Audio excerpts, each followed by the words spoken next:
पिछली क्लास में मैंने आपको स्टेम की टर्मिनोलॉजी के बारे में बताया था। आज मैं लीफ की टर्मिनोलॉजी के बारे में बताऊंगी कि पत्ती जो कि तने पे लगी होती है, तो पत्ती का धारण सबसे पहले फर्स्ट पॉइंट जो है, पत्ती का धारण किस प्रकार से होता है। कुछ पत्तियां ऐसी होती हैं जो केवल मुख्य तने पर ही लगी रहती है, जैसे ताड़, साइकेड्स, इसको स्तंभिक या कॉलाइन कहते हैं। दूसरी होती है कॉलाइन एंड रेमल या स्तंभिक और शाकीय।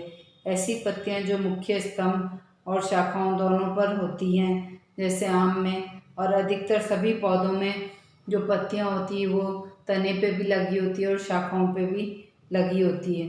दूसरा पॉइंट है पर्ण विन्यास।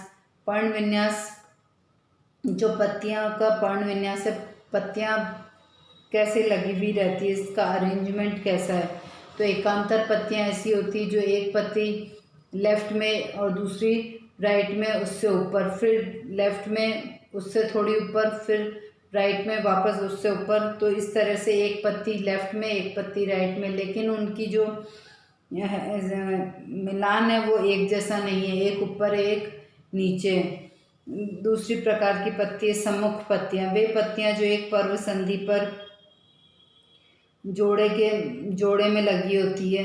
जो सम्मुख पत्तियां होती है उसमें क्या होता है कि एक ही नोड पर पत्तियां लगी होती हैं, दोनों तरफ पत्तियां लगी होती है। तो इसमें भी दो प्रकार की पत्तियां होती है। एक तो अध्यारोपित होती है, जब प्रत्येक जोड़े की पत्तियां अपने से ठीक पहले की जोड़े की पत्तियों के ठीक ऊपर तथा एक ही तल में होती है, जैसे अमरूद में। दूसरी क्रॉसेज, जब पत्तियों का जोड़ा अपने से ऊपर या नीचे की पत्तियों के जोड़े के साथ समकोण बनाता है, जैसे कैलोट्रोपिस में जो पत्तियां होती है वो डेक्यूसेट या क्रॉसेट होती है। तीसरी प्रकार की पत्तियां हैं चक्करदार। जब प्रत्येक पर्व संधि पर दो से अधिक पत्तियां होती तो एक वृत्त या चक्कर में व्यवस्थित होती है, तो इसे चक्करदार पत्तियां कहते हैं, जैसे नीरियम में पाई जाती है। तो मैं आपको थोड़ा सा इसका डायग्राम बना के बताऊंगी कि पत्तियां किस प्रकार से व्यवस्थित होती हैं। जैसे पत्तियां एक इस साइड लगी है और एक इस साइड लगी है, एक इस साइड लगी है, एक इस साइड, तो ये है ऑल्टरनेट।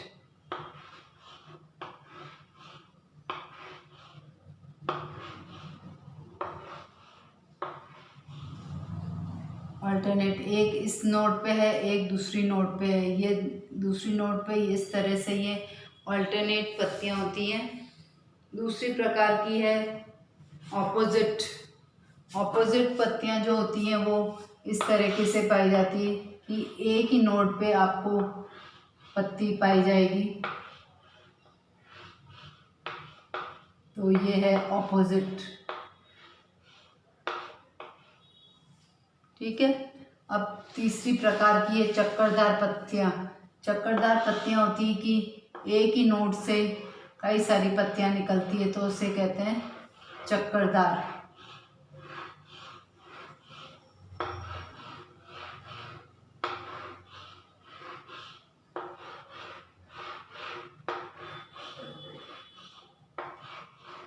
इस तरह की पत्तियां होती हैं, इसको कहते हैं चक्करदार।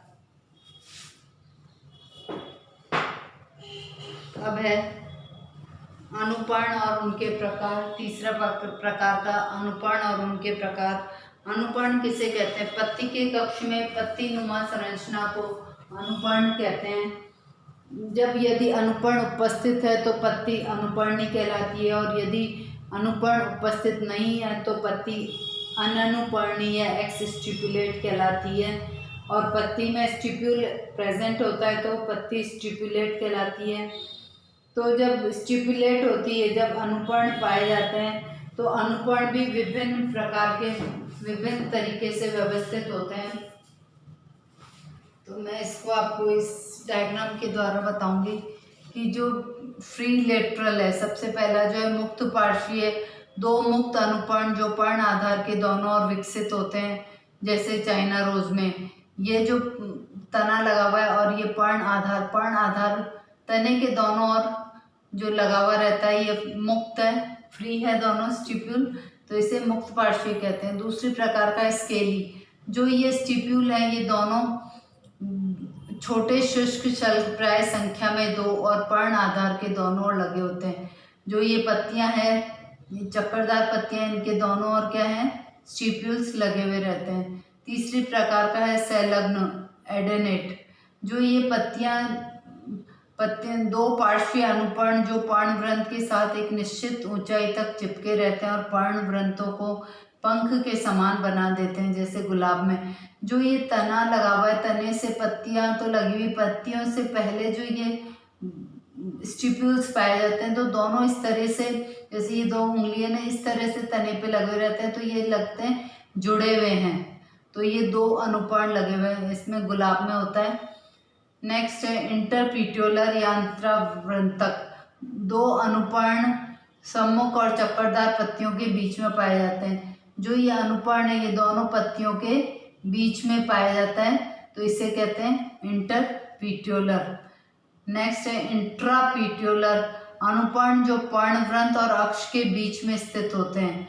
मतलब यहाँ पे जो ये पर्णवृंत है, पत्ती का पर्णवृंत और तने के बीच में जो पाया जाता है, इसको तने पर पाया जाता है दोनों पत्तियों के बीच में, तो इसको कहते हैं अंतरावृंती। अनुपर्ण जो पर्णवृंत और अक्ष के बीच में स्थित होते हैं, तो इसे अंतरावृंतक कहते हैं। ऑक्रिएट स्टिप्यूल जो होते हैं, ये तने से, एक मिनट,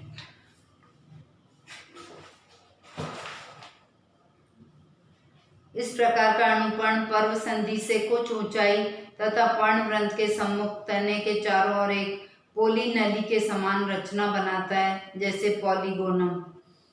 इसके बाद है फोलेशियस।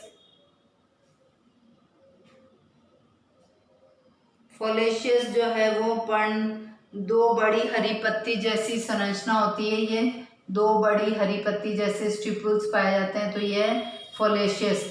स्पाइनस जो है, स्पाइनस में क्या होता है कि ये जो दोनों पर्ण आधार से ये स्टिप्यूल जो है वो स्पाइंस के रूप में रूपांतरित हो गए हैं। इसके बाद है ये टेंड्रिलर। ये जो अनुपर्ण लगे हुए होते हैं, ये अनुपर्ण प्रतान के रूप में पाए जाते हैं, तो इसको कहते हैं टेंड्रिलर। नेक्स्ट है कॉन्वोल्यूट।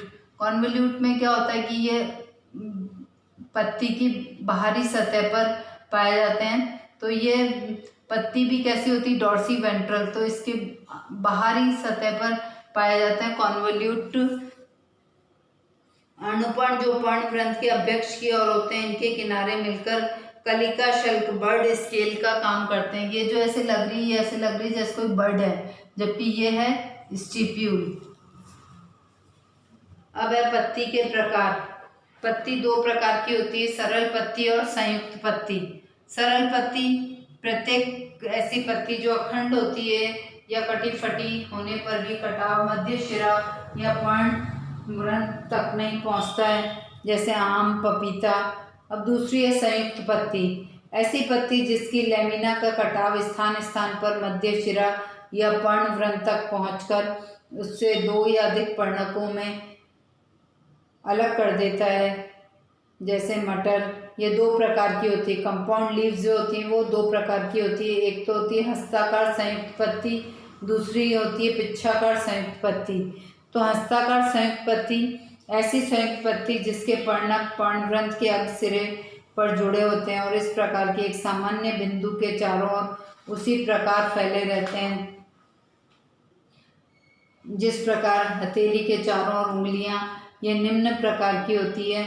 इसमें भी एक पर्णी जिसमें एक पत्ती पाई जाती है, वो एक पर्णी जिसमें केवल एक पर्णक पर्णवृंत के साथ जुड़ा होता है। द्विपर्णी पर्णवृंत के साथ केवल 2 पर्णक जुड़े होते हैं।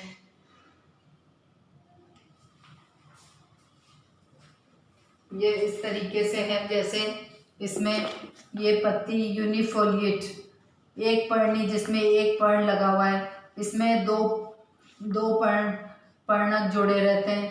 त्रिपर्णी में 3 पत्तियां जुड़ी हुई रहती है, पर्णक के साथ 3 पर्णक जुड़े रहते हैं। क्वाड्रिफोलेट चतुर्पर्णी में पर्णवृंत के साथ 4 पर्णक जुड़े रहते हैं। बहुपर्णी के अंदर जब बहुपर्णी या अंगुलाकार 5 या इससे अधिक पर्णक पर्णवृंत के साथ जुड़े रहते हैं, जुड़कर उंगलियों की भांति चारों ओर फैले रहते हैं, तो इसे मल्टीफोलिएट कहते हैं। तो ये हस्ताकार, ये ऐसे हाथ की जैसे लगती, जैसे हाथ की उंगलियां फैली रहती, जैसे ये पत्तियां फैली रहती है। अब दूसरी है पिच्छाकार संयुक्त पत्ती, ऐसी संयुक्त पत्ती जिसके पर्णक मध्य शिरा के दोनों ओर लगे रहते हैं, जैसे इमली में। अब इसमें एक पिच की, ये इस तरह से होती है, पत्तियां दोनों तरफ लगी रहती हैं, और ये पत्तियां जो होती हैं वो एक पिच की, ऐसी पिचकार संयुक्त पत्ती जिसके पर्णक सीधे मध्य शिरा के दोनों ओर जुड़े रहते हैं, जैसे केसिया में। ये सम पिच की और विषम पिच की हो सकती है। तो इसमें सम पिच की में क्या होता है कि जो लीव्स की संख्या होती है वो सम होती है, इवन होती है, मतलब 2, 4, 6, 8, 10 इसके इस तरह से होती है। और जो एक पिच की होती है, ऐसी पिच्छाकार संयुक्त पत्ती जिसके पर्णक सीधे मध्य शिरा के दोनों ओर जुड़े रहते हैं, ये तो है एक पिच की।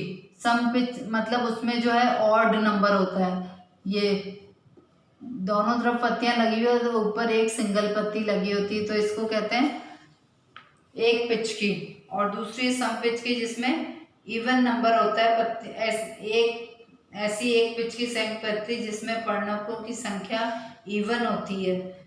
अब विषम पिच की पत्तियां जो होती है, ऐसी एक पिच की संयुक्त पत्ती जिसमें पर्णकों की संख्या विषम होती है, जैसे गेंदा। द्विपिच की 2 बार विभाजित हुई पिच्छाकार संयुक्त पत्ती अर्थात मध्य शिरा द्वितीयक अक्ष बनाती, जिस पर पर्णक लगे रहते हैं। त्रिपिच की 3 बार विभाजित हुई पत्तियां संयुक्त पत्ती अर्थात द्वितीयक अक्षकों से तृतीयक अक्ष निकलते हैं, जिस पर पर्णक लगे होते हैं। पुनर्विभाजित चौथे प्रकार की होती है। पुनर्विभाजित एक ऐसी पिच्छाकार संयुक्त पत्ती जो 4 या अधिक बार विभाजित होती है, जैसे ये वाली पत्तियां हैं, ये डिकम्पाउंड लीफ, ये वाली है पुनर्विभाजित, जैसे कि धनिये में पाई जाती है, तो ये धनिये में पाई जाती है। अब 5वां पॉइंट है पत्ती का संलग्न। पत्ती का संलग्न जो होता है वो, जैसे यदि पत्ती अव्रंत है, पत्ती के यदि व्रंत नहीं पाया जाता है तो उसे कहते हैं अव्रंत पत्ती, और यदि पत्ती के व्रंत पाया जाता है तो उसे कहते हैं सव्रंत पत्ती। यदि अव्रंत है, अव्रंत बिना व्रंत वाली पत्ती को कहते हैं। अव्रंत में भी कई प्रकार की हैं, जैसे अधोवर्ती, ऐसी अव्रंत पत्ती जिसका पर्णाधार फैलकर पंख के समान संरचना बनाता है, जो कुछ दूर तक तने के साथ लगा होता है, इससे तने पंखमय होने का आभास होता है। दूसरा है फर्णाकार। फर्णाकार ऐसी अव्रंत पत्ती जिसके पर्णाधार की पालियां आंशिक रूप से तने को घेरे रहती है। तीसरी प्रकार का है स्तंभालिंगी, ऐसी अव्रंत पत्ती जिसकी आधारी पालियां तने को पूर्ण रूप से घेरे रहती है। चौथा प्रकार का है अर्ध स्तंभालिंगी, ऐसी अयुक्त अव्रंत पत्ती जिसकी आधारी पालियां तने को पूर्ण रूप से घेरे रहती है, जैसे रननकुलस। अब है सहजा पत्ती, 2 सम्मुख अव्रंत पत्तियां जिनके आधार पर तने के और उसे घेर लेते हैं और फिर परस्पर जुड़ जाते हैं, तो इस तरह की होती हैं पत्तियां और फिर परस्पर जुड़ जाते हैं। स्तंभवेष्टि परफोलिएट, ऐसी अव्रंत पत्ती जिसकी आधारी पालियां दोनों ओर से तने को घेर कर परस्पर जुड़ जाती है और ऐसा प्रतीत होता है जैसे तना पत्ती के बीच होकर निकल रहा हो। अब जब पत्ती सव्रंत होती है, व्रंत सहित पत्ती, जैसे गुड़हल, इसमें भी कई प्रकार के 5 प्रकार के हैं। तंतु रूप, एक लंबा क्रश व्रंत होता है उसमें, जैसे रिसिनस। मूसलाकार, एक बेलनाकार व्रंत जो अनुप्रस्थ सेक्शन में वृत्ताकार हो। धारीदार लंबवत धारियों वाला व्रंत, जैसे फाइकस। खांचेदार, एक लंबी खांच वाला व्रंत। चपटा, ऐसा व्रंत जो पर्ण दल की भांति चपटा हो गया, जैसे अकेशिया में। अब पत्ती के आकार भी कई प्रकार के हैं, जैसे रेखिक पत्ती। रेखिक पत्ती कैसी होती है? लंबी पतली, दोनों किनारे परस्पर समानांतर। अधिकांश घासों के पर्णदल होते हैं ऐसे। दूसरी है भालाकार, भाले के फलक के समान, चौड़ाई की अपेक्षा अधिक लंबी, आधार के निकट चौड़ी होकर शीर्ष की ओर धीरे धीरे पतली होती है। तीसरी प्रकार की अधोमुखी भालाकार। भालाकार के विपरीत एक ऐसी पत्ती जिसका ऊपरी 1/3 भाग अपेक्षाकृत चौड़ा और आधार की ओर नुकीला होता जाता है। चौथे प्रकार की गोल वृत्ताकार गोलाकार पत्ती को कहते हैं। पांचवी दीर्घ वृत्ताकार या अंडाकार जिसके दोनों सिरे गोल या पतले और पत्ती के बीच चौड़ी हो। छठा अंडाकार मुर्गी के अंडे के समान पत्ती होती है जैसे गुड़हल की पत्ती होती है। प्रति अंडाकार ओबोवेट अंडाकार के विपरीत आकार वाली पत्ती जिसका ऊपरी आधा भाग नीचे के भाग की अपेक्षा अधिक चौड़ा होता है। आठवां स्पैथुलाकार चम्मच के आकार का पर्णदल अर्थात शीर्ष पर चौड़ा एवं गोल और आधार की ओर अपेक्षाकृत पतला होता है। नौवीं प्रकार का तिरछी पर्णदल तिरछा अर्थात पत्ती के दोनों अर्ध भाग असमान होते हैं जैसे नीम की पत्तियां होती हैं। 10वां ओब्लॉन्ग आयत रूपी चौड़ाई की अपेक्षा लंबाई अधिक और समस्त लंबाई में दोनों ओर का तट लगभग समानांतर जैसे केला।